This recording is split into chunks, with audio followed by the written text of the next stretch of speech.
नमस्कार, ज्योती हेल्दी मध्ये तुम्हा सगळ्यांचे मनापासून खूप खूप स्वागत आहे। आज आपण कटाची आमटी बनवत आहे। मी काल पुरणपोळी केली होती।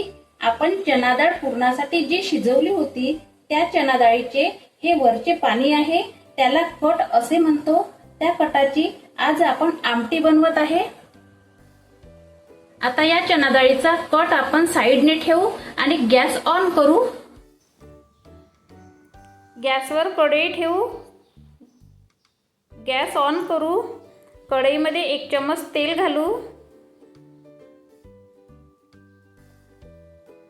2 दालचिनी घालू, 1 स्टारफूल, 1 मोठी विलायची,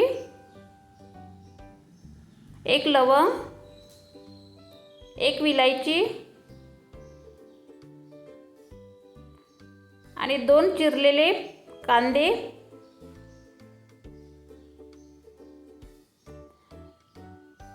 आणि हे लालसर होऊ देऊ।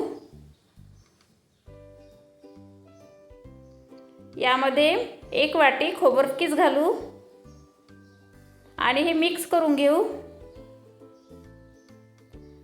आपले मिश्रण छान लालसर झालेलं आहे। आता यामध्ये 1 टोमॅटो चिरलेला घालू,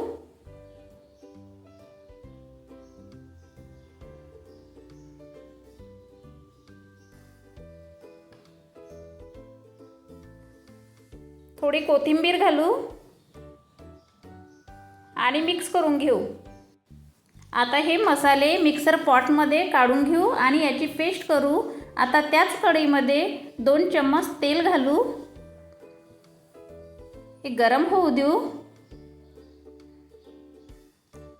आता या गरम तेलामध्ये चिरलेला 1 कांदा घालू, लसूण जिऱ्याची पेस्ट 1 चम्मच,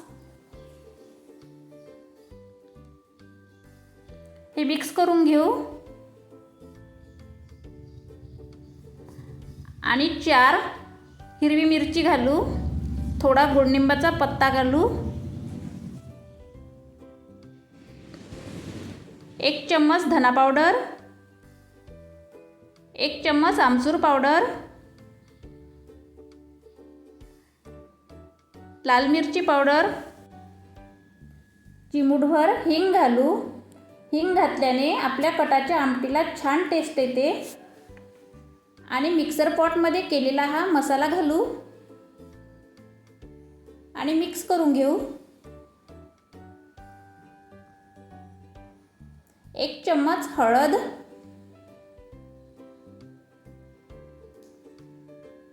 चवीनुसार मीठ घालू आणि हा डाळीचा कट घालू आणि हे मिक्स करून घेऊ आणि कटाच्या आमटीला 5 मिनिट बॉईल होऊ देऊ। आता ही छान कटाची आमटी झालेली आहे। आता कटाची आमटी बाउल मध्ये काढू। आता कटाच्या आमटीमध्ये कोथिंबीर घालू। अशाच नवीन नवीन रेसिपी बरोबर पुन्हा भेटूया। त्यासाठी माझ्या व्हिडिओला लाईक करा, शेअर करा आणि चॅनलला सबस्क्राइब करा। धन्यवाद।